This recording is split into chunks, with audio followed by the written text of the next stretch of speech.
क्या आप जानते हैं रावण की लंका में रहने वाली कौन थी? वह राक्षसी जिससे रावण स्वयं भी डरता था। जय श्री राम। आप देख रहे हैं अमिता धार्मिक ब्लॉग। तो चलिए कर लेते हैं धार्मिक बातें। बात करें रावण की तो रामायण में रावण को ऋषि विश्वा की संतान बताया गया है, लेकिन उसकी माँ कैकसी क्षत्रिय राक्षस कुल की थी, इसलिए दशानन रावण को ब्रह्म राक्षस भी कहा जाता था। राक्षसी और क्षत्रिय दोनों गुणों के साथ वो बेहद बलशाली और बहुत बड़ा शिव भक्त था। उस रावण से पूरा ब्रह्मांड थर-थर कांपता था। क्या वह रावण भी किसी से डरता था? जी हाँ। आखिर कौन थी लंका में रहने वाली वह राक्षसी जिससे रावण भी डरता था? रामायण में आपने त्रिजटा के बारे में जरूर सुना होगा। त्रिजटा रावण के भाई विभीषण की पुत्री थी। क्योंकि विभीषण एक राम भक्त थे, इनके कुछ गुण उनकी पुत्री त्रिजटा में भी पाए जाते थे। त्रिजटा एक बुद्धिमान राक्षसी थी। वह अशोक वाटिका में सभी पहरेदारों की मुखिया थी और सीता जी की रक्षक थी। जब भी रावण माता सीता को डराकर चला जाता तो त्रिजटा उनके मनोबल को बढ़ाती थी। त्रिजटा ही लंका की वह राक्षसी थी जिससे डरता था रावण।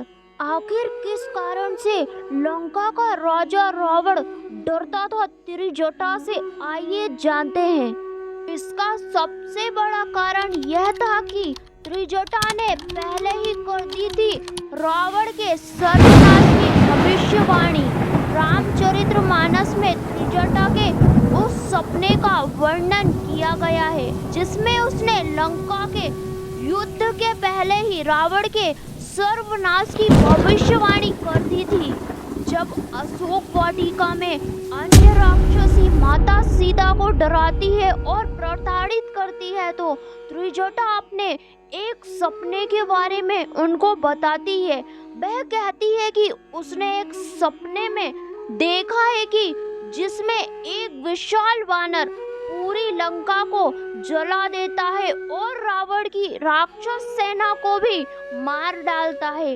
इतना ही नहीं, रावण गधे पर बैठा है और उसका मुंडन करा दिया गया है और उसके 20 हाथ कटे हुए हैं। वह सभी पहरेदारों को समझाती है कि तुम सभी का हित माता सीता की सेवा में ही है।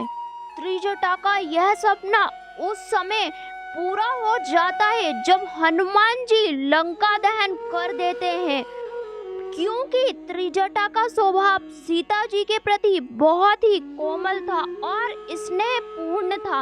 वह त्रिजटा को माता कहकर बुलाती थी। अशोक वाटिका में जब माता सीता लंका में भोजन को ग्रहण करने से मना कर देती है तब त्रिजटा माता सीता को मीठे फलों का भोजन कराती है।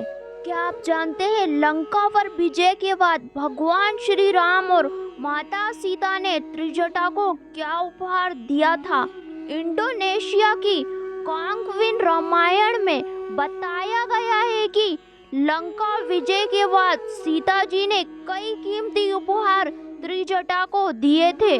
बाल रामायण और आनंद रामायण में बताया गया है कि लंका विजय के बाद त्रिजटा माता सीता के साथ अयोध्या भी गई थी। आपको बता दें कि बनारस और उज्जैन में त्रिजटा के मंदिर भी हैं।